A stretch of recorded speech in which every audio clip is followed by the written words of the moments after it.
From Los Angeles, I'm Eddie Garcia. He's Doug Stolhand. Thanks for joining us for another edition of the Puck Podcast. It's Sunday, April the 6th. This is our first period of a three-period podcast. First period, which some of you are watching on YouTube, recaps the past week minus 1 day in the NHL on and off the ice. Second period, we'll have an interview or a special feature segment. This week, Doug will chat with Jeff Ponder, St. Louis Blues. We know him well. And in our third period, it is our fan feedback segment. We will read listener email and have our off-ice report about what's going on with us as well. You can find all three periods on Apple Podcasts, Spotify, and wherever you get your podcasts. And if you like what you're seeing, you can subscribe to our YouTube channel and check that out as well. This is the Puck Podcast, the longest-running podcast, hockey podcast in the world. Eddie and I have combined for over 50 years of experience in sports media over a variety of mediums and platforms.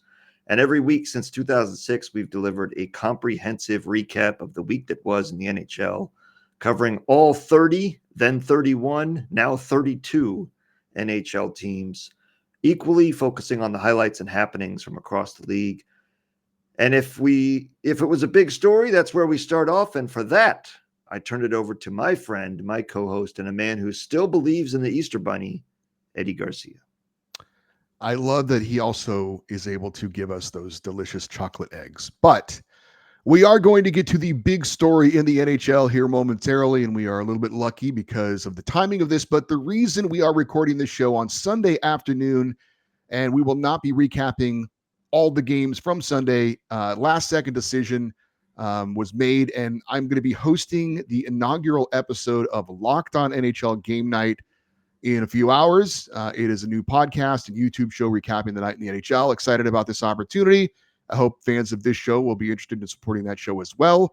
Again, Locked On NHL Game Night on YouTube and wherever you get your podcast. Doug, thank you for adjusting your schedule to accommodate me for that. So again, we'll be recapping the past 6 days in the NHL. Next week's show will recap 8 days of hockey action. But we got a lot to get to. The NHL regular season, 12 days left as we are recording the show. The last day of the regular season, April 17th, 14 days away from the start of the Stanley Cup playoffs, Saturday, April the 19th. So far, 10 teams have clinched playoff spots. 7 teams have been officially eliminated. Another big week of action, 6 days of action, we're going to discuss. But as Doug mentioned, the big stories will lead off. And usually, because of the playoff picture developing and teams clinching playoff spots, the games that we play are the big stories this time of year. However, Doug, there is one story that does trump them all, and that is the gift that was given earlier this morning, our time, but an early game on Long Island in New York with the Islanders hosting the Washington Capitals, and we will not hold this news until next week. Alexander Ovechkin did in fact score his record-breaking goal in this one, number 895, and he in fact passed Wayne Gretzky and is the new all-time goal-scoring champion. A power play goal, as you would expect from Ovechkin, because he's got more of those than anyone else in the history of the National Hockey League. But a great moment, obviously, in NHL history, a great moment in sports history. I know when we started the season, and we've obviously covered a lot of OV goals doing this show for as long as we have. When we started this season, I think we were both a little skeptical, you a little bit more than I, that he could do it this year. Not only did he do it, he did it with time to spare. We've seen a lot of Ovechkin. What an amazing career and an amazing moment today for him to break that hallowed record. And not only did he break it this season, he missed a lot of games due to injury. And so if you had said going into the season, he's going to miss 15 to 20 games due to injury, then I don't think there's any way we would have thought he would be able to do it. But 42 goals now on the season, giving him 895. In fact, could be more than that. I'm not sure what number that was for him today, but 895. 895. No, I'm saying how many goals this season he has. I understand it was 895, but that was his 42nd. So absurd that he is able to do this at the age that he is. Absolutely remarkable. He is 39 years old. He's playing like he's 29 years old. The production is still there from him all season long. 42 goals, as you mentioned, 13 on the power play. So he's just as productive as he always has been with the man advantage. He had 31 goals last season, and that was the year that we thought he was slowing down, and it would kind of take him a year or two probably to get that. But right back where he was the year before that, he had 42 goals 2 years ago, 50 3 years ago. So prolific scorer, and I'm extremely happy for him because he had more games of his prime robbed due to work stoppages from lockouts or player strikes than any other player in NHL history. And for him to still achieve this in less games than Wayne Gretzky got his record in, they were very close. It was one game less. So he deserves this record. He is the greatest goal scorer the NHL has ever seen, literally. And he still is not done. This is not his final season. And we have a playoff season coming up for him and the Capitals. So very happy for him. Wish it could have happened on home ice for the Capitals fans to see it, but they got to see him tie the record this past Friday. And that was a great moment. So very, very fun. I will say we saw Gretzky and Gary Bettman and the rest of the NHL traveling party there with the record as they got closer to the record. And I will say that Ted Leonsis is a small man. He's diminutive because you had the whole team picture there in the locker room with Wayne Gretzky kind of passing the puck to Alexander Ovechkin. And Ted Leonsis is standing next to Alexander Ovechkin, and the top of his head is literally at Alexander Ovechkin's shoulders. So when we say he's head and shoulders above a man, he is literally, and Ovechkin's not a huge man, but he's not small. He's 6'3", I think. So just that when you see him in a room full of professional athletes, you're like, Ted Leonsis is a diminutive man. But he has been a good owner of the Washington Capitals. He has been a strong supporter of Ovechkin throughout his career. I'm just thrilled for Ovi that we got to see this, and for us that we got to see it in our lifetimes, kind of his entire career. It's not, we kind of picked up Wayne Gretzky in progress.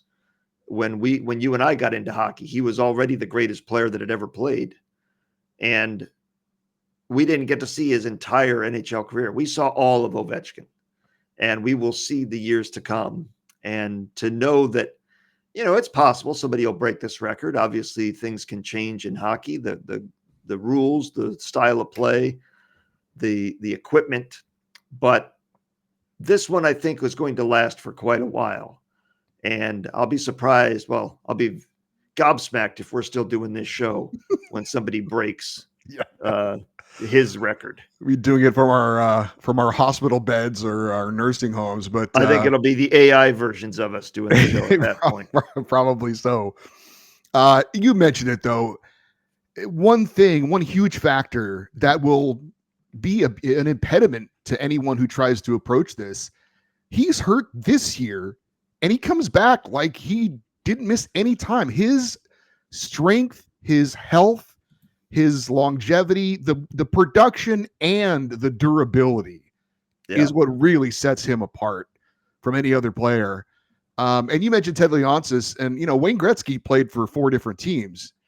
Alexander Ovechkin drafted and has played every game of all those goals as a Washington Capital. And the Capitals, they've won a cup, and that was great. But they're not a storied franchise. For them to have him be drafted by them and likely play his entire career with them and set this record, it's a great thing for that organization as well. It made me kind of think about that he's done this entire thing completely in a Capitals uniform, and good for them. Yeah, and I think there's 3 records that you would say are the great records of hockey, and that is the goal scoring record, the all-time points record, and the most wins by a goalie record. Those are the 3 that I would say are the crown jewels of NHL records that people chase and care about. There's a lot of other records you can go after, I don't think anybody's really going to care too much if anybody ever breaks the all-time assists record, because that's not too sexy. Scoring a goal is the sexy part. And so just like you wouldn't care in baseball if somebody broke the all-time RBI record, it's the home run record that you care about. So this puts him in that company. Wayne Gretzky's all-time points record, again, it conceivably could be broken, but it's hard to imagine somebody putting up that production and that longevity. The goaltending record to beat is also seems out of reach because goalies don't play as many games as they used to. And Martin Brodeur has 691 wins. That's over 100 more than anybody else has in history. So just to get anywhere near him would be an amazing feat. Only 3 goalies have 500 wins in NHL history. One of them is still playing, Marc-Andre Fleury. He's second, but he's still 120 wins shy of breaking that record, 119. So it just shows that it's an amazing mark. And as you said, you have to be blessed with a few things. 1, talent. 2, good health or durability, the ability to play through injuries. And 3 is the support of your team and the ability to play with a variety of different players around you. He did, for a long time, it was him and Backstrom. Backstrom hasn't been there for a few years now, and he's still putting up amazing numbers. And he's still as unstoppable as ever. We've all talked about it. How do you not have somebody standing next to him on the penalty kill? Make it a 4-on-3. Why would you let him wind up that one-timer from his office? I don't get it. I wouldn't if I was the coach. I'd say it's a 4-on-3, guys, and somebody's going to stand right next to Alexander Ovechkin and not let him get that shot off. And we'll deal with the rest of the other guys. And if they beat us, so be it. So it's amazing, but I'm just happy that we were able to see it and that he was able to get it, because I really thought the work stoppages were going to prevent him from reaching this. And I thought that was unfair. And so I'm very happy for him that he accomplished it. And he can go into retirement now. He's done it all. He's the greatest goal scorer in NHL history. He's won a Stanley Cup. What more do you need to do as a player than that? And he can go in resting, knowing that he is one of the absolute, probably the 5 greatest players to ever play in the NHL. I'm sure there are some out there who don't like Ovechkin. Maybe the political stuff plays a factor in that, that he's apparently buddies with Putin or whatever. I don't know. But, look, our favorite teams play in the West. We never had to go head to head against him in the playoffs for our team to get, to where they wanted to go. But it seems like he's pretty universally, I think, generally speaking, really well liked. I know I felt really happy for him, even though he was breaking the record of a player who set the record playing for my favorite team. I didn't care about that at all. And I've always appreciated his genuine joy for the game, his exuberance, how much he loves scoring goals and shows it. We saw him party like more than, as much as anyone ever has when he won the Stanley Cup, and how much that meant to him. I've always appreciated his exuberance for the game of hockey. And we saw it on that game when he goaled, the record-breaking goal, him diving, like he was sliding into home plate head first into the middle of the ice, and his teammates all jumping on him. He loves hockey, and he's been so good to the game, and it's been a pleasure watching him play. Yeah, you can say that I get the politics part of it, as certainly not something that a lot of people are going to have a taste for, but on the ice and off the ice, I don't know that he's ever had anything that would make you ashamed to be a fan of his. He's you and I are certainly not into global politics to the point that others are. I think we both realize why people would have a problem with his support of Vladimir Putin, but he's also Russian, and that's not for us to say, I don't think. So that is what it is. But as a player, he's been a joy to watch.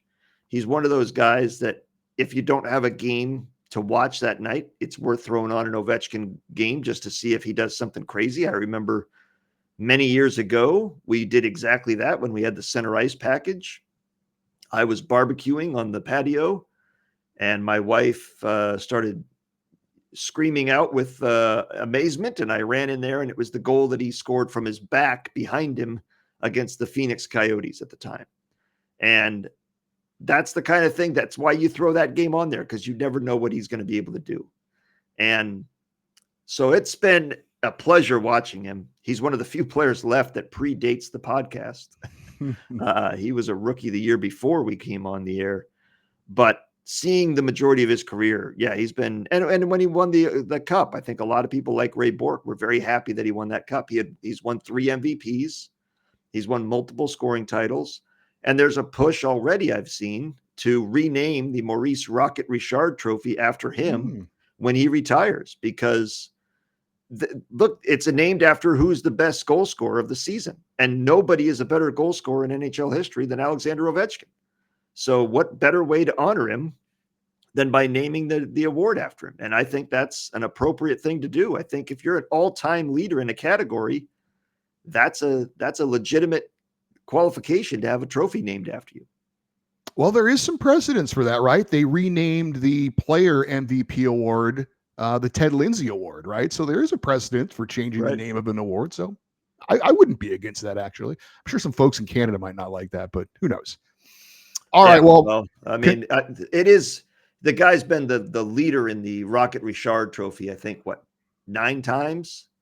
So it's not like, and I think Rocket Richard only led the league 3 times. So again, there's a lot of evidence there. I get why you're doing it for Rocket Richard, the history of the game, but history evolves as well. Yeah. I mean, we're not still naming it after, somebody, the original goal scoring leader from the 1920s who predated Maurice Richard. So I get it. It evolves. And I think that's a justifiable evolution of the naming of the trophy once he retires.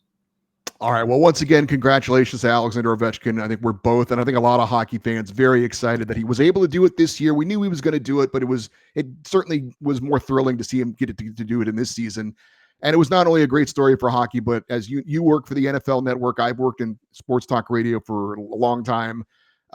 This feat and this chase has gotten the attention of places where they normally don't talk hockey. So it was really good for the sport of hockey to get that publicity and to get that attention. So good on him and good for the sport. And as we were talking about off air, we saw him tie the record against Chicago at home on Friday. And we said the ticket prices for the game on Long Island on Sunday are going to be outrageous. And they were.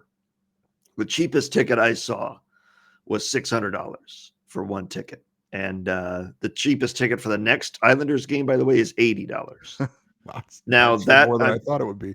Yeah, and I looked up 2 days in advance, so I'm sure it was even higher. I'm glad for the people that paid the outrageous extortion prices that they got to see their record, because it would have been a pisser to buy that ticket and then not see him score the goal. And that's the risk you take in sports, but I'm glad that those people got the history they paid for.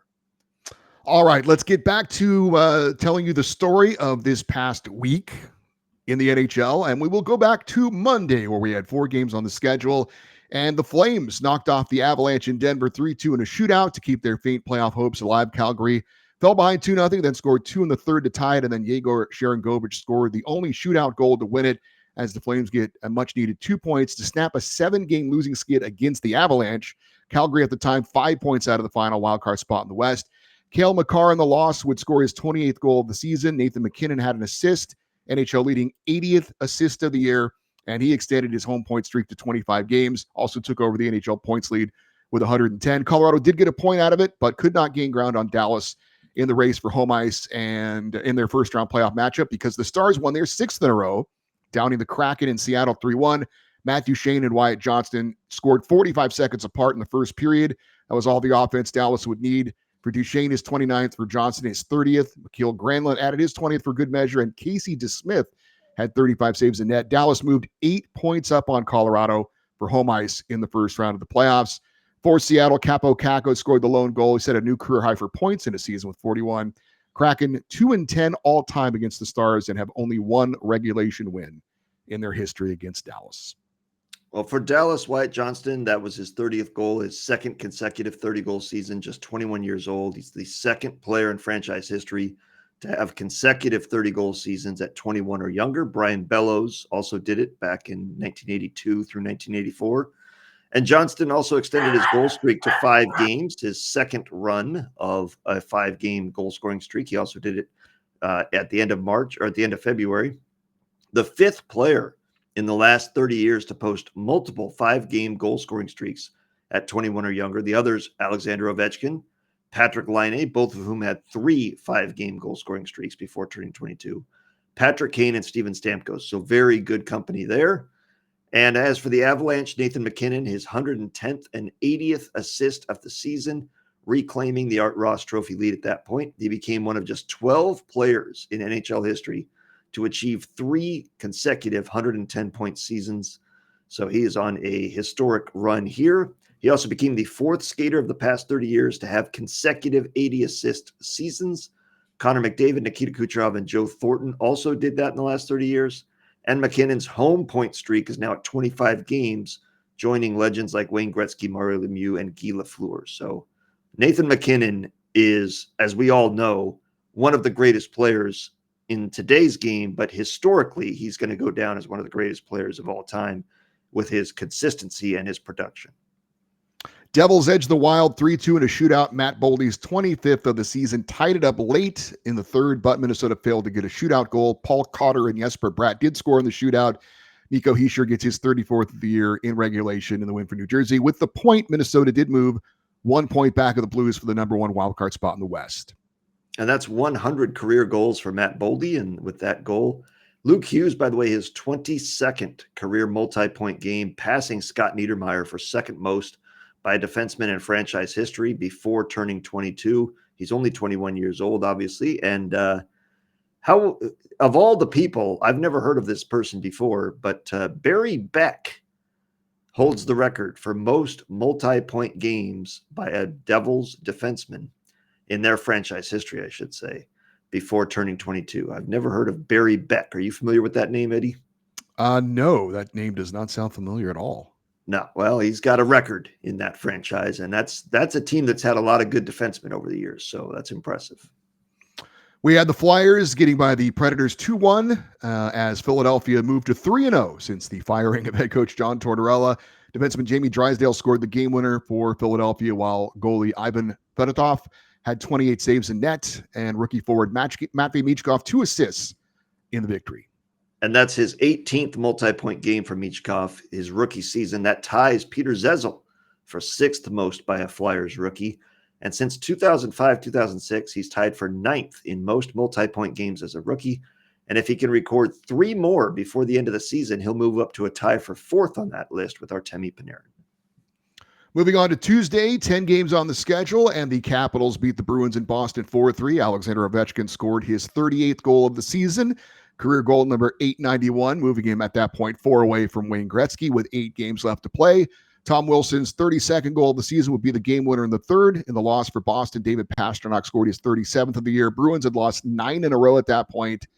So we talk about, the college players in the Boston area, a lot of them making their NHL debuts. That included the Capitals' number 1 draft pick, Ryan Leonard, former Boston College star.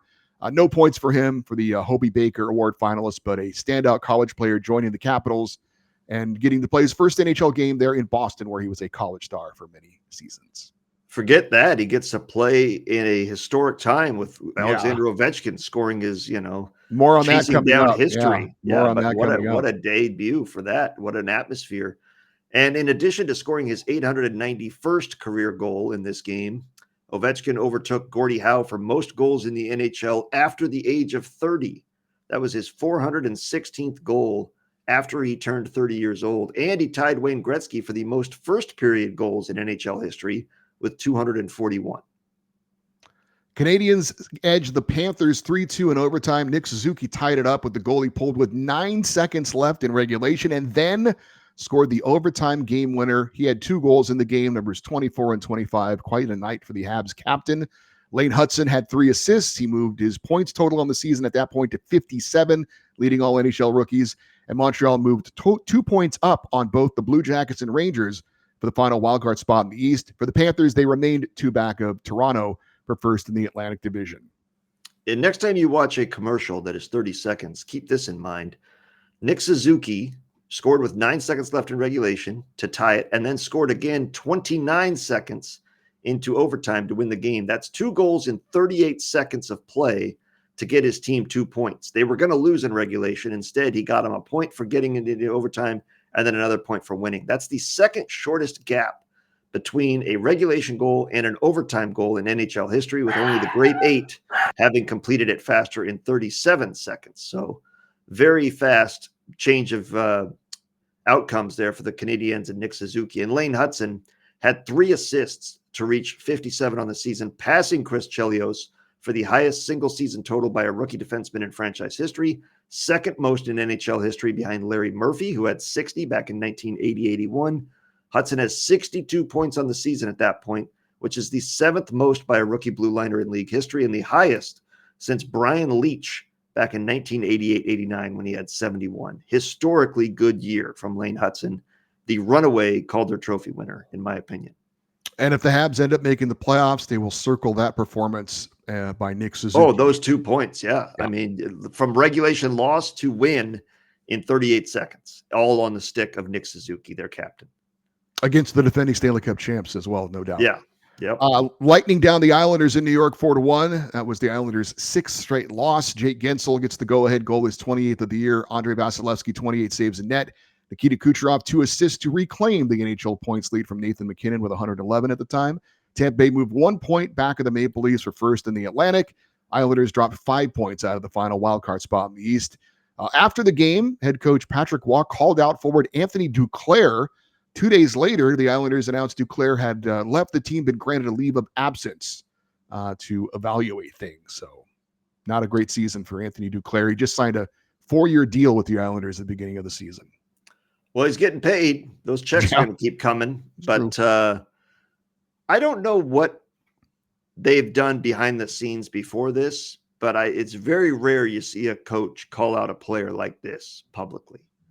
And I can't imagine it was not well thought out, because if that was spur of the moment, then shame on Patrick Waugh for lashing out at a player, no matter how upset you are with their performance. But good luck trading this guy with 3 years left on his deal, and you're calling out his lazy play, and then he takes the rest of the season off. Like I said, he's going to get paid one way or another. Now, he may be demoted down to the AHL for all we know, but it's very rare. I can't remember the last time I saw a coach call out a player that boldly in public and that explicitly. A lot of coaches will say, we got a lot of guys here that need to be doing this, that better, but they don't name somebody specifically. He came out and specifically said, Anthony Duclair sucked tonight and I'm not seeing good effort from him. And that is very rare to see in professional sports these days. I imagine John Tortorella's probably done it. But you're right. Your point is well taken. Blue Jackets scored a season-high 8 goals and an 8-4 win over the Predators. Kirill Marchenko had a hat trick, goals 29, 30, and 31. Adam Fantilli had 2 goals, numbers 23, 24. And Sean Monahan had 2 goals, numbers 15 and 16, and 2 assists as well. In the loss for Nashville, Philip Forsberg scored the only goal for them, or I shouldn't say not the only goal, his 29th goal of the season. UC Saros allowed 7 goals on 26 shots before getting pulled. Well, Marchenko and Monahan both posting 4-point games, with the former, Marchenko, also scoring the hat trick as the Blue Jackets, as you said, had their highest scoring game of the year. And that was Monahan's 8th game with 3 or more points this season, tying Rick Nash for the 4th most in a season by a Blue Jacket player. Monahan and Marchenko were 2 of the 4 Columbus skaters with at least 3 points in that game. Also Adam Fantilli and Kent Johnson. The 3rd time in franchise history, the club has had 4 or more players with at least 3 points in the same game. And Monahan, with 48 points in 45 games this season, including 7 points in the 4 games since he returned from injury, has been a big boost to the Blue Jackets getting back into the playoff race. Him getting back in the lineup. Remember, they were spiraling. He comes back. He's been red hot. He has been an absolute genius move so far for the organization and is having a fantastic season, keeping them in the playoff race. Blues won their 10th straight, beating the Red Wings 2-1 in overtime. Defenseman Cam Fowler gets the OT game winner. Jordan Kyrou added his 32nd of the year, and Jordan Bennington made 20 saves in net. St. Louis moved 1 point up on Minnesota for the number one wildcard spot in the West and 5 points back of the Avalanche for third in the Central Division. Jimmy Snuggerud, University of Minnesota star and former first-round pick of the Blues, made his NHL debut. He did not have a point. Red Wings pick up a point. They were 4 points back of Montreal for the last wildcard spot in the East at that point. And that is, as you mentioned, their 10th straight win. How about Cam Fowler scoring the OT game winner, a guy that they picked up on via trade from the Ducks earlier this year? They're 16-2-2 since the Four Nations face-off. 34 of their 89 points have come in just those 20 games. The other 56 games, they had 55 points. So this was a team that was struggling to be about a point per game player or a team. And now they are the best team in hockey, 16-2-2 since the break. It's their second longest winning streak in franchise history. Stay tuned for that and a lot more about the Blues' recent success coming up in the second period when we talk with Jeff Ponder. Senators lost to the Sabres 5-2. Tage Thompson is 39th. Alex Tuck is 32nd for Buffalo. No Brady Tkachuk for Ottawa in this one, out with an upper body injury and listed as day-to-day. With our friend Hart in Lake Echo, Nova Scotia on hand, the Kings beat his Jets 4-1, sweeping the 3-game series from the top team in the NHL. Adrian Kempe gets his 32nd, while trade deadline pickup Andrei Kuzmenko had a goal and an assist, giving him 9 points in 7 games at that point. Darcy Kemper, 19 saves in net as the Kings added to their franchise record for home wins in a season, 28 and counting, and moved 2 points up on Edmonton for home ice in the first round of the playoffs. Winnipeg's lead on Washington for the President's Trophy race was down to 1 point.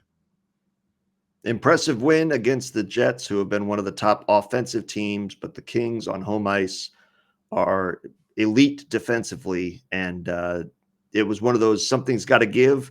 The Jets offense is what gave in this when the Kings prevailed in a little bit of a litmus test to see how they're ready for the playoffs. Oilers edge the Golden Knights in Vegas 3-2. Still no Connor McDavid for Edmonton. Leon Draisaitl, though, scored his NHL-leading 52nd goal of the year. Victor Arvidsson gets the game winner. Oilers still 7 points back of Vegas, though, for the top spot in the Pacific. In the loss, Pavel Dorofeev scored his 32nd of the year. Yeah, 52nd goal of the year for Draisaitl. He played over 23 minutes in this game, which is outrageous for a forward. I mean, you don't see forwards playing that much in the NHL, but it shows you just how little depth they have. Another topic we're going to talk about in the second period with Jeff Ponder, why they have less depth this year than they did in the past. Yeah. And he was great, but it's going to be, keep that in mind as we go through the week, because no McDavid and Draisaitl driving the bus here. Let's see how they do without him. Flames fall to the Utah Hockey Club 3-1. Clayton Keller is 25th of the season. Krylvel Melka, 33 saves in net as Calgary dropped 6 points out of the last wildcard spot in the West. And that loss clinched a playoff spot for the Vegas Golden Knights. And the Golden Knights get into the playoffs, something we don't see very often. No, good for them. Their fans have really suffered a lot since they came into the league. I'm happy to see they're finally having something to cheer about. We're not jealous at all. No. The Ducks defeat the Sharks 4-3 in a shootout. Mason McTavish had that 3 assist game and scored the shootout game winner for Anaheim. He's come on very well in the second half of the season here and has emerged as the threat he should be. If he can keep this going next season, he'll be a very productive player. But it's been nice to see him and Leo Carlsson picking up the offense this second half of the season and putting some good games together. On to Wednesday, where we had 4 games, and the Maple Leafs get by the Panthers 3-2 to clinch a playoff spot for a 9th straight year. Matthew Nyes gets the game winner in the third. John Tavares is 36. Mitch Marner is 24th as Toronto moved 3 points up on Tampa Bay, 4 points up on Florida for first in the Atlantic. No Alexander Barkov in this one for the Panthers, out with an upper body injury listed as day-to-day. Leafs goalie Anthony Stolarz, 29 saves. He won his 4th straight start. This was after losing 4 straight starts, and before that, he had won 4 straight starts. So translation, he can be good, but the Leafs likely will need him and Joseph Woll probably to start the playoffs until we'll see how it eventually works itself out. But that's certainly a big question for the Leafs, but a big win over the Panthers in their hopes to get that number 1 spot in the Atlantic. Yeah, and you mentioned 9 straight. Obviously, they haven't had a lot of success when they get to the playoffs. It feels starting to feel for me like the Maple Leafs are the Washington Capitals when they won the Cup. If you go back and listen to the show, or if you remember the year the Capitals won the Cup, nobody thought they were going to win the Cup because they had choked on applesauce every year up until then. And we were done believing in that team. We're like, well, yeah, they're good in the regular season. They always are. They never do anything in the playoffs. It feels like that with the Leafs. Nobody is considering them a Stanley Cup contender because they've never shown us anything in the playoffs with this core. So maybe this is the year they actually go on a deep run now that everybody is just dismissing them and saying, who else is going to come out of the East? Because we know it won't be Toronto. Hurricanes clinch a playoff spot with a 5-1 win over the top team in the East, the Capitals. However, that one goal scored by Washington was the 39th of the season for Alexander Ovechkin, goal number 892, putting him 3 away at that point from Gretzky with 7 games left. It was another power play goal for Ovechkin. He's got more of those than anyone else. One down note, though, for the Caps. Well, actually, they lost the game as well. But goalie Logan Thompson, hurt in this game, left after the first period, upper body injury, would not play the rest of the week. So certainly keep an eye on that. For the Hurricanes, 7th straight season, they've made the playoffs. Jackson Blake had 2 goals, numbers 13 and 14. This game did get ugly late, 116 penalty minutes in the final 7 minutes and 2 seconds. And there was an incident that got a lot of people talking about, Doug. Canes defenseman Jalen Chatfield slung down Caps forward Connor McMichael to the ice. Both players had their helmets off after trying to get into a fight. McMichael's head came close to hitting the ice. Fortunately, though, he was okay. And in the end, no supplementary discipline for Chatfield. I don't know why. I don't know. You thought it was dangerous, right? Very dangerous. I mean, slew footing's illegal. And this was essentially slew footing. He had his legs behind the legs of Connor McMichael, and then like judo moved, spun so that McMichael's legs were taken out from underneath him. He was holding his arms so that he couldn't brace himself, and threw him to the ice without wearing a helmet. It's as intentional and dangerous as it gets, and yet no supplementary discipline. I don't get it. I mean, you've mentioned it. I don't know how many years you've been doing this. We've been doing this show. 19. Don't just suspend a player because he causes an injury.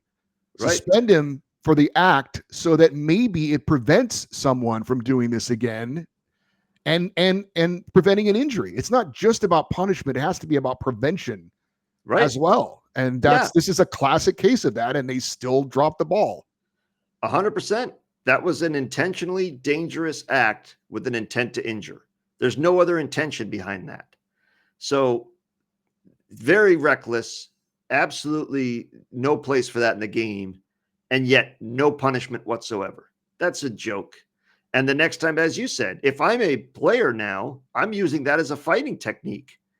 I know that the league has no problem with me putting my leg behind a guy's legs and twisting so that he gets thrown to the ice without an ability to brace himself.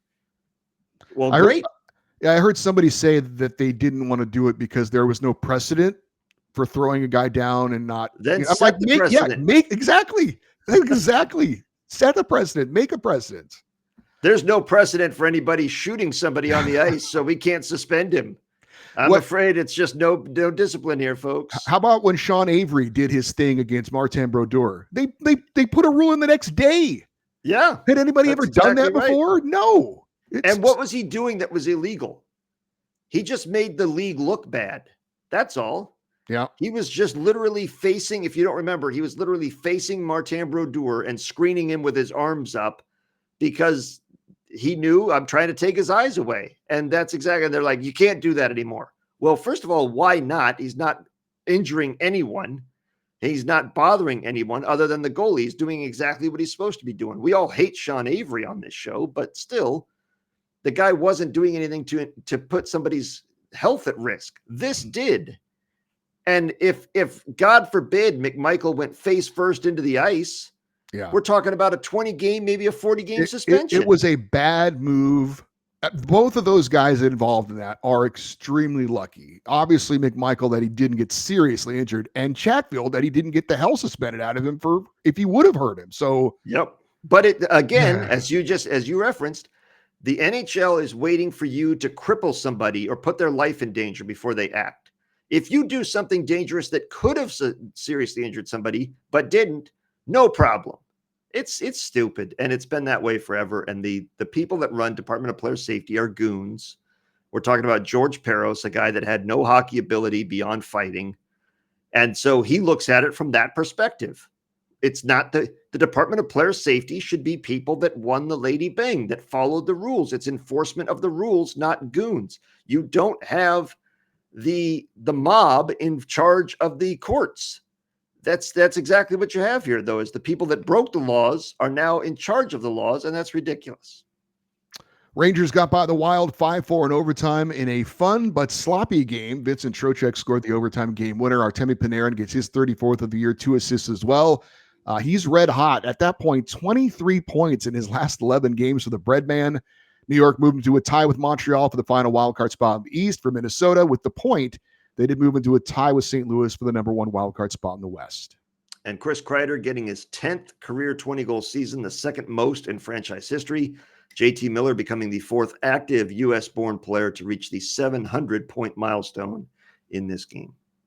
Avalanche pull one out in Chicago against the Blackhawks 3-2 in a shootout. Colorado had to rally from down 2-0 to get the win. They needed a Marty Necas goal with 9.8 seconds left to tie it. Then Arturi Lehkonen scored in the shootout to win it. Cale Makar gets his 29th goal of the season as Colorado moved 6 points back of Dallas for the number 2 spot in the Central and home ice in the first round of the playoffs. Shockingly difficult game for the Colorado Avalanche, but they ultimately get the win. I said earlier there were 4 games on Wednesday, actually 5 games. The 5th game, the Canucks went out on home ice and crapped the bed, losing to Seattle 5-0. This was a throw your jersey on the ice performance by the Canucks. Joey Decord had 25 saves in net. One of the few bright spots for Seattle this season. Former first-round pick Shane Wright has had a solid season, gets his 18th goal and 41st point of the year. But I know the Canucks are not officially out of it at this point.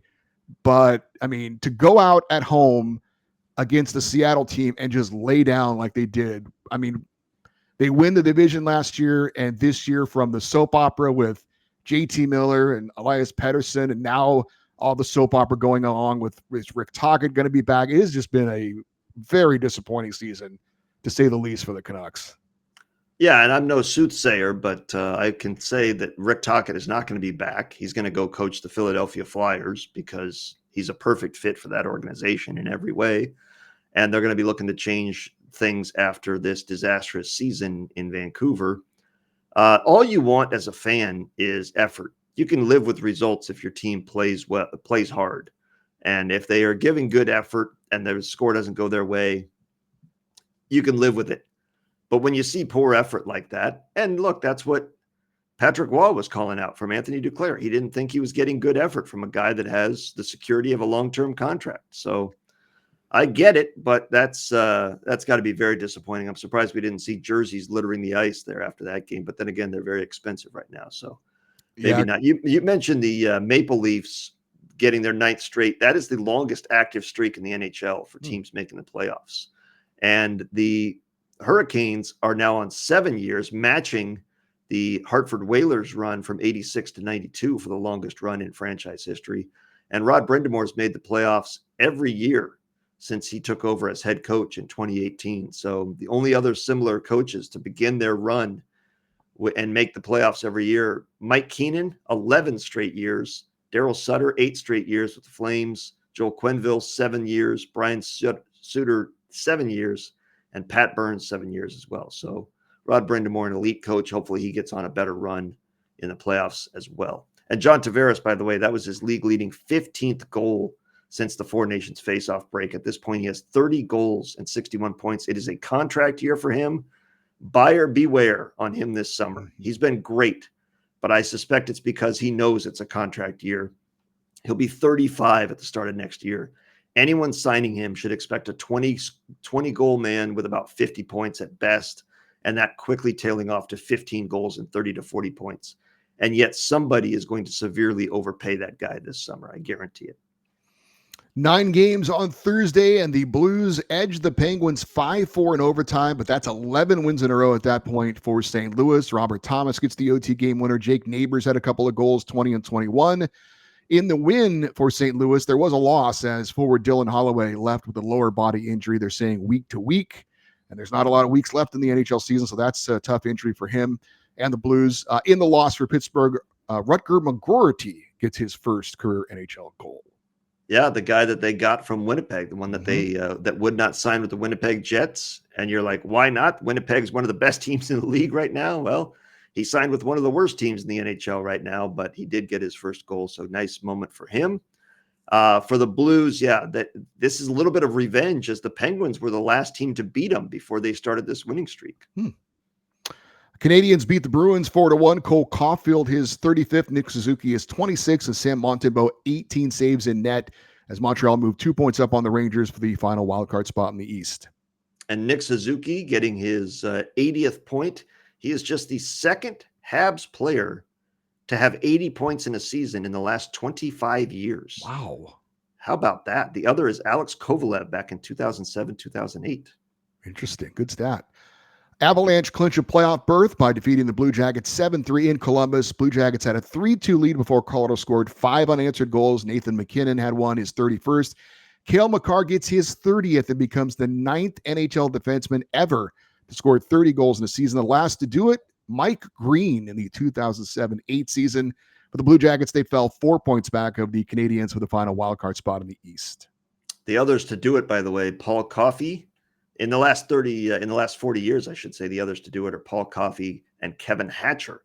Kevin Hatcher, ladies and gentlemen, with a 34-goal season back in 92-93. Makar also joining Quinn Hughes as the third active defenseman with consecutive 60 assist seasons. I should say Quinn Hughes and Adam Fox. Those three have all done it. And the fifth blue liner in NHL history to have back-to-back 90-point seasons, the first since Paul Coffey and Al McGinnis did it. So, again, an elite player. When you've got two of the best of all time on one team, and one's a forward and one's a defenseman, you always have a chance to win Stanley Cups, and that's the position the Colorado Avalanche find themselves in with Nathan McKinnon and Cale Makar. Senators took down the Lightning 2-1. Jake Sanderson scored the game winner. Linus Ullmark, 31 saves in net, as Ottawa remained 5 points back of Montreal for the final wildcard spot in the East, or I should say for the number one wildcard spot. They're 5 points up on Montreal for the number one wildcard spot. In the loss for Tampa Bay, Brandon Hagel, his 34th. The Lightning not able to gain ground on Toronto in the race for the Atlantic Division's top spot. Jets shut out the Golden Knights with Hart in attendance in Vegas 4-0. So he did get to see a nice performance by his club.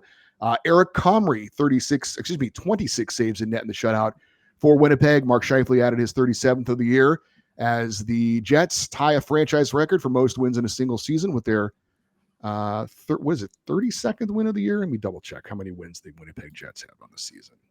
They got more than 32.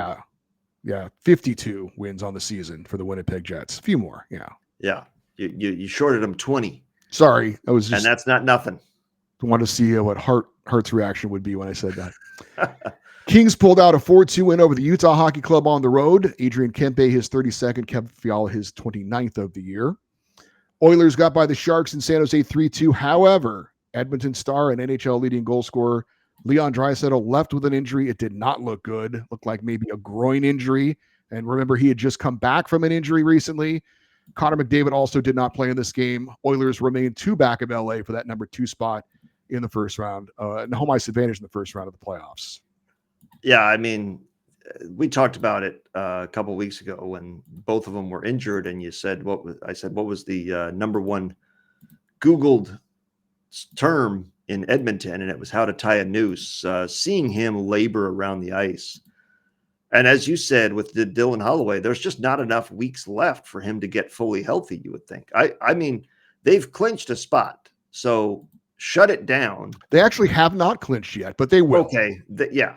I'll take any bet anybody wants to make and cover that they will be in the playoffs. And so there's no reason to play him or McDavid before game 1, in my opinion. Get those guys as healthy as possible. You're going to need them if you're going to go on a cup run like you did last year when they went to game 7. And we'll see, but it did not look good. And it's certainly, look, if the Kings do play them, and that's still to be determined because the Kings have a chance to win their second division title in franchise history. But if the Kings do play the Oilers again this year and don't beat them, it's never going to happen because these two guys, one, they have absolutely no depth. So there's nothing to fear on that team other than those two guys. And they're both crippled. So hit them every chance you get, make them work. And if they beat you, blow up the team, start over. It's not going to happen with this core. That team is cursed. This is the year for the Kings. And I know that the Kings can win the division. I wouldn't want to win the division because I don't want to play the St. Louis Blues. I want to play the Edmonton Oilers to exercise those demons and play a team that has two good players on the entire roster. Your point is well taken. However, I would want to win the division because the Kings have been so good at home. That means they have home ice advantage in the first two rounds of the playoffs. So if I had that scenario, you're not guaranteed to make it to the second round if you're playing the St. Louis Blues. I would still take that chance. I would take that chance. You're guaranteed to make it if you play Edmonton. You're not if you play St. Louis. You can say that, but no, nothing's guaranteed. Nothing's guaranteed. There's nothing guaranteed. Two players, both injured. McDavid's nothing else to fear on that team. McDavid is coming back. I don't know that Draisaitl is though, because that looked bad. But McDavid's going to come back. The Stars down the Predators 5-1 for their 7th win in a row. Wyatt Johnston gets his 31st, Roope Hintz his 28th, and Jake Ottinger 28 saves in net. And Mikko Rantanen has 13 points in 13 games since joining the Stars at the trade deadline. He had a pair of assists in this one to reach 700 points in his career, the 7th Finnish-born player in NHL history to reach 700 points, the 3rd fewest games of anybody in that group, behind only Jari Kurri and Teemu Selanne. Jari Kurri had 700 points in a ridiculous 483 games, but then again, he was skating on a line with Mark Messier and Wayne Gretzky. So all he had to do was basically chip it in, and he got an assist. But he was an elite player in his own right. Yeah, not bad. Flames defeated the Ducks 4-1. Blake Coleman, 2 goals for Calgary, numbers 14 and 15. Nazem Kadri is 31st, and Dustin Wolf, 26 saves in net. Flames moved 5 points back of Minnesota for that final wildcard spot in the West. The Ducks were officially eliminated from the playoffs with that loss. Hey, it took them till April 3rd to get eliminated. Last year it was March 17th, so progress. On to Friday, where we had 3 games, and the Capitals took care of the Blackhawks 5-3. Alexander Ovechkin scoring 2 goals, numbers 40 and 41, in his career, 893 and 994, to tie Wayne Gretzky's all-time goal-scoring record with 6 games left to go. Gretzky was on hand for that, and as you said, it was great to see, even though we know he didn't break the record at home, at least they got to see him tie the record at home. That was certainly something. 179th multi-goal game for Ovechkin. He's 10 away from Gretzky's all-time record as far as multi-goal games go. And also rookie Ryan Leonard in the game where where Alexander Ovechkin ties the all-time goal-scoring record. Ryan Leonard gets his first NHL goal. How about a memory for him from that night? My God. Yeah, and that lucky for him is that game will be replayed many times. So he'll get to watch himself score that first goal over and over again over the years. But I thought it was classy, I guess, of Alexander Ovechkin to not be out there with an empty net, and he didn't want to break the record on an empty net goal. He wanted to do it with a goalie in net, because they were up 4-3, and I thought he's going to be out there, and they're going to be obviously getting him the puck. So he had that opportunity. He did not get it. He turned it down. I'm sure that was his choice, and I'm glad he did exactly that. Red Wings beat the Hurricanes 5-3. Alex DeBrincat gets his 34th of the year. Patrick Kane is 20th as Detroit moved 4 points back of Montreal for the last wildcard spot in the East. Islanders down the Wild 3-1. Simon Holmstrom scored the game winner for New York. Minnesota winless in its last 4 games and also has not won in 6 of 7. So that's certainly opened up the door for St. Louis to grab that number 1 wildcard spot, as they remained 5 points up on Calgary, though, for the last wildcard spot in the West. 2 points back of St. Louis for the number 1 wildcard spot. I mean, we'll get to the standings at the end of the first period here to recap exactly what they look like. But if Minnesota were to fall out of a playoff berth and miss the playoffs this season, it would be just disastrous for them, because they had such a nice season and such a pad the entire year to where they were in the top 3 most of the year in the Central Division. Then they were the number 1 wild card. Now they're the number 2 wild card, and they are the hunted with Calgary, who got the win in this one, or in a game this week, desperately chasing them. So that would be disastrous if they were to lose out on this. And our final day to recap for this show, Saturday, 13 games on the schedule. The Blues set a new franchise record for consecutive wins, 12 in a row after a 5-4 win over the Avalanche. Defenseman Zach Bolduc, 2 power play goals, number 17 and 18.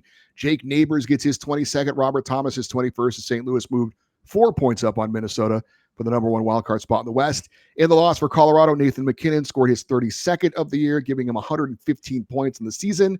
The Avs remained 6 points back of Dallas for that second spot in the Central. Stars do have 2 games in hand as well. The 2 teams do not face each other the rest of the season. No, I think St. Louis only has, 4 games left on the year? If I look at this, yeah, they only have 4 games left in the regular season. So we're down to the nitty-gritty here. They could end the year on a 16-game winning streak, which is absolutely remarkable, and is also the number of wins you need to win a Stanley Cup, which they know well from having won it 6 or 7 years ago. But we'll have a lot more on the Blues in this one. But I do want to point out that Robert Thomas had a 4-point game in this one against elite competition with the Colorado Avalanche. So great game from him. You mentioned Dylan Holloway being out of the lineup. They still get the job done against one of the better teams in the NHL. Kings shut out the Oilers 3-0 in what was billed as a big showdown, but no McDavid or Draisaitl, and LA was able to win relatively easily. Kevin Fiala gets his 30th, and trade deadline pickup Andrei Kuzmenko continues to be a spark plug. He had a goal in this one, 11 points, 5 goals in his last 8 games for the Kings. I certainly did not expect that. Goalie Darcy Kemper, 13 straight games where he's allowed 2 or fewer goals, and LA extended his franchise record at home, 29 home wins now on the year, as they're now 4 points up on the Oilers in the race for home ice advantage in the first round, and the Kings do hold the tiebreaker over the Oilers as well. Yeah, we talked last week about those 2 games remaining, and I said if they lost them both, then it was a very bad sign. You said you thought they would split. I think now they will win them both because Edmonton is going to be an AHL team, essentially, when you play them in Edmonton. And I think the Kings, although the Kings are not good on the road, they should still beat an AHL team, which is essentially what Edmonton is icing right now. And that was a disappointing effort from Edmonton. I think they gave their best effort. It's just I'm the point of, as you said, when we looked forward to that game, it was at least Draisaitl was going to be in the lineup. Without him, just not enough firepower to get the past the Kings defense. Golden Knights edged the Flames in Calgary 3-2 in overtime. Riley Smith with the OT game winner. That was his second goal of the game. He gets numbers 12 and 13 on the season. Pavel Dorofeev scores again, his 33rd. Vegas with that win moved 3 points up on LA for the top spot in the Pacific. Each team 6 games left. They do not face each other head to head. The loss for the Flames clinched a playoff spot for the LA Kings, as Calgary remained 4 points back of Minnesota for the last wildcard spot in the West. And with that, the Vegas Golden Knights reach 100 points for the 3rd time since entering the league. And just an absolutely amazing franchise that has never had a bad season. Yes, they missed the playoffs one year, but they weren't bad that year. They barely missed it. And they've won a Stanley Cup. They've been to another Stanley Cup final. This is the franchise in hockey as far as how to run it. They have no sentiment whatsoever. They will spend money to get whatever player they need. They give their team, they give their front office every resource and every dollar available to chase victories and success. And they make bold moves year after year, and it's paid off. Canadiens edge the Flyers 3-2. Nick Suzuki's shorthanded goal would be the game winner, his 27th of the season. Brendan Gallagher gets his 20th, and defenseman Lane Hudson scored a goal for his 63rd point of the season, leading all rookies. That put Montreal 4 points up on the Rangers for the final wildcard spot in the East. In the loss for Philadelphia rookie Matvei Michkov did not have a point. He sits at 58 points in the season, and the Flyers were officially eliminated from the playoffs. I'm surprised it took that long when you fire your coach, but yeah, a good win for Montreal, obviously, and Nick Suzuki, the captain, leading the way all week long with strong performance game after game. Rangers were shut out by the Devils 4-0. Jacob Markstrom, 26 saves in net. Timo Meier, 2 goals for the Devils, numbers 23 and 24. And Nico Hischier adds his 35th of the season. Maple Leafs shut out the Blue Jackets 5-0 behind 27 saves from Anthony Stolarz. William Nylander had a pair of goals, numbers 43 and 44. Nick Robertson, 2 goals, numbers 13 and 14. And Austin Matthews adds his 30th. Toronto moved 4 points up on Tampa Bay for first in the Atlantic. The Leafs do have one head-to-head matchup against both the Lightning and the Panthers coming up. For Columbus, they dropped 6 points back on Montreal for the final wildcard spot in the East. And for Austin Matthews, that is his 9th straight 30-goal season, breaking the record for U.S.-born players. He now stands alone for most consecutive 30-goal seasons.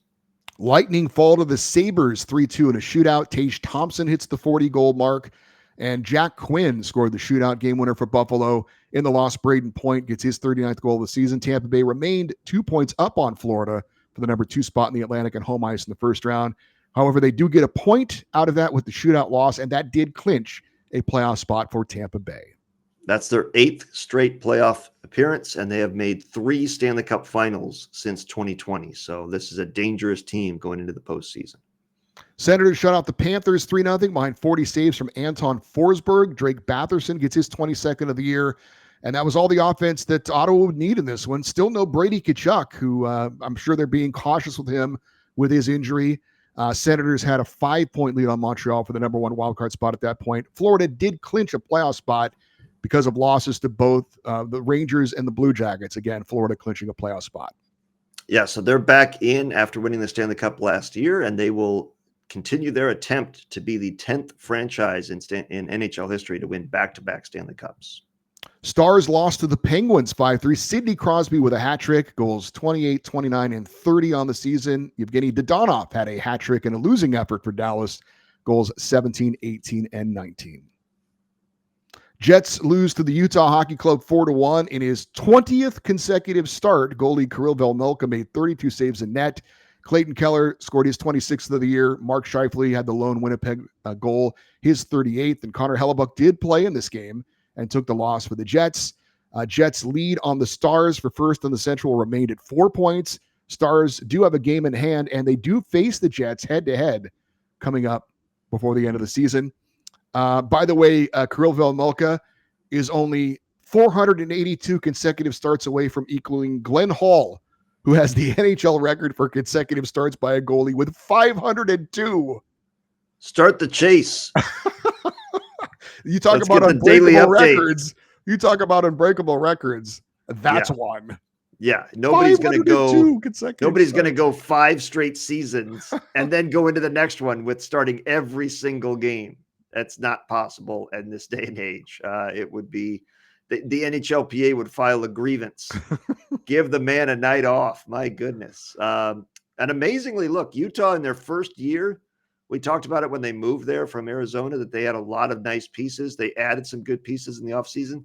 They're still not eliminated as we record this show, April 6th. So still playing meaningful games, still chasing it. And which is why Velmelka keeps playing, I suppose, right? They're going to play him until they're eliminated. That's right. And also because with 82 points, they're guaranteed not a losing season. You know what I mean? They've had 82 points. If they didn't get another point the rest of the year, they would still have a 500 record on the season. So I think a very successful year for the Utah Hockey Club.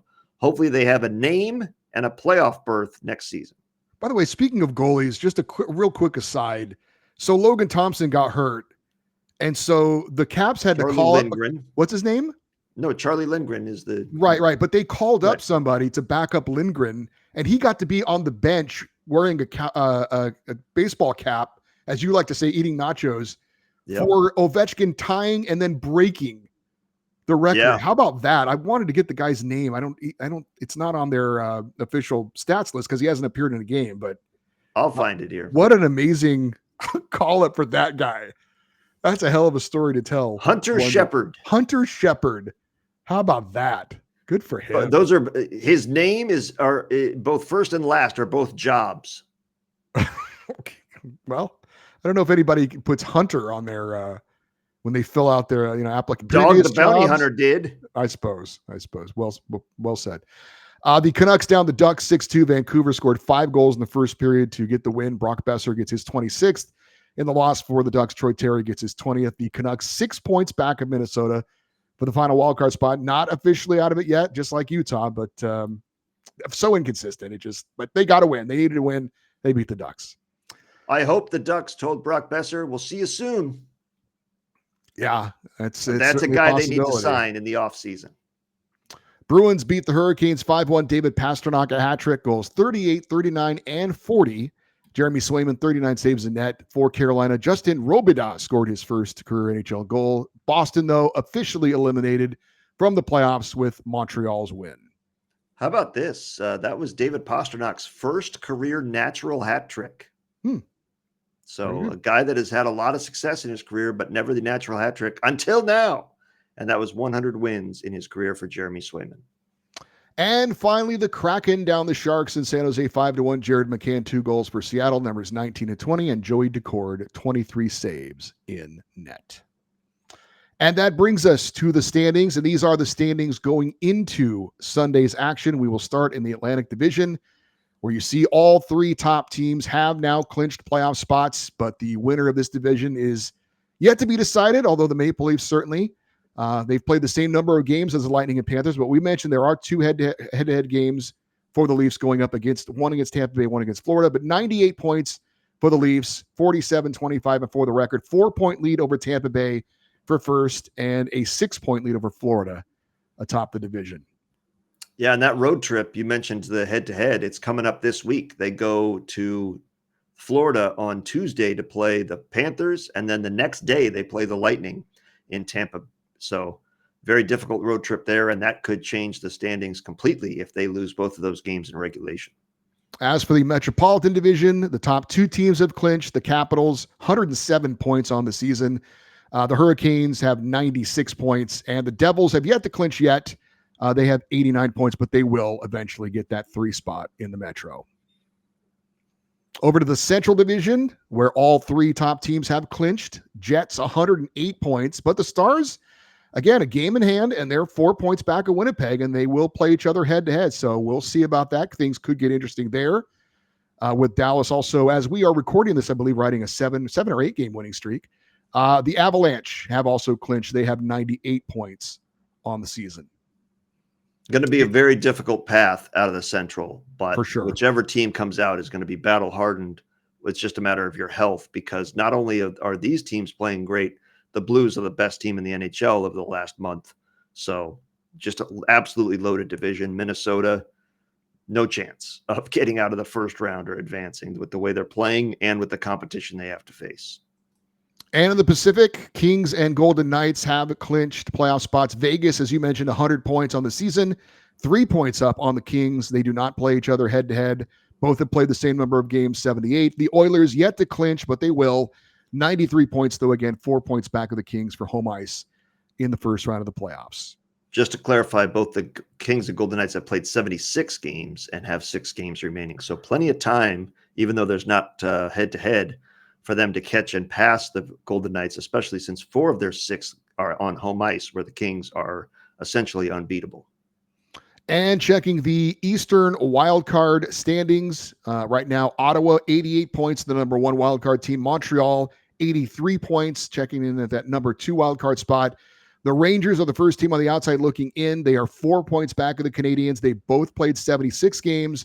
Red Wings and Blue Jackets, 77 points. So they're 6 points out. They do have a game in hand on the Canadiens, but Montreal this week, obviously doing a great job of getting themselves in a pretty good spot going into the final days of the regular season here.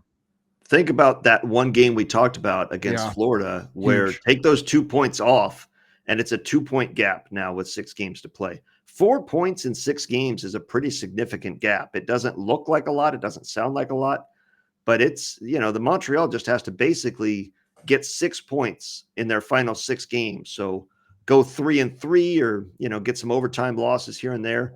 And it's very difficult at that point for them to get 10 of 12 points available for the Rangers if they are to catch them in that race. So Montreal is looking very strong for that second wildcard spot right now. And Also wanted to give you the West wild card.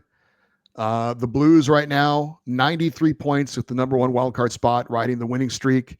They've got a 4-point lead on Minnesota. Right now, the first team on the outside looking in Calgary. They are 4 points back of Minnesota. They do have one game in hand on the Wild. Don't know if they face each other here going down the stretch. Probably not, I would guess, but I don't know about that for sure. And then the Canucks are still, they're 6 points out. That they're done. But I left them on there just to be nice. Well, I mean, unless you're eliminated, I mean, Seattle is still there as well. But yeah, it's not likely that either team is going to go on some miraculous run. Again, I'd like to see the math that has the Devils and the Oilers missing the playoffs entirely. But you will be surprised then, Eddie, because on April 11th, Minnesota will be in Calgary to play the Flames. So they do have a head-to-head game remaining. So very good. I was checking on that. There was another one I wanted to see if there was head-to-head between Montreal and New York, and there is not. So they do not play head-to-head going forward the rest of No, but I mean, look, we talked about the task ahead of Montreal or ahead of the Rangers. So let's give their schedule. They have 6 games remaining. Here's the 6 teams they're going to play. They're going to play the Lightning twice. They're going to play the Hurricanes, and they're going to play the Panthers. That's 4 of the 6 right there. Now they have the Islanders and Flyers in the other 2, but the chances that they're going to win 5 of those 6, pretty slim in my opinion. So I like the chances for Montreal as I look at their remaining schedule. They do not have nearly as difficult a path, I don't think. I mentioned they only need basically 6 points to clinch it, and that goes down with each loss. They play Nashville, they play Detroit, they play Chicago. There's your 6 points. If you just win those 3, and then you've got Toronto, Carolina, and Ottawa. So if they just win the 3 games that they should win, it's essentially clinching a playoff spot for Montreal. So the playoff matchups, if it started today, did not change, I don't believe, from a week ago. In the East, you still got Capitals versus Canadiens. Devils versus Hurricanes, that's been locked in for a while. Maple Leafs versus Senators, and Panthers versus Lightning. And in the West, you've got Jets versus Wild, Stars versus Avalanche, Golden Knights versus Blues, and Kings versus Oilers. Yep, it's I like the chances. As you mentioned, the urgency, I think, is for the Winnipeg Jets and Dallas Stars. One of those teams can avoid Colorado in the first round and play Minnesota in the first round. Absolutely, I would take that. My God, what a gift to get essentially a first-round bye against Minnesota and let the other team face Colorado and face whoever emerges from that battle, because that's going to be an absolute corker of a series in the first round. Much like Tampa Bay and Florida. That's going to be just a delicious, finger-licking good series to watch.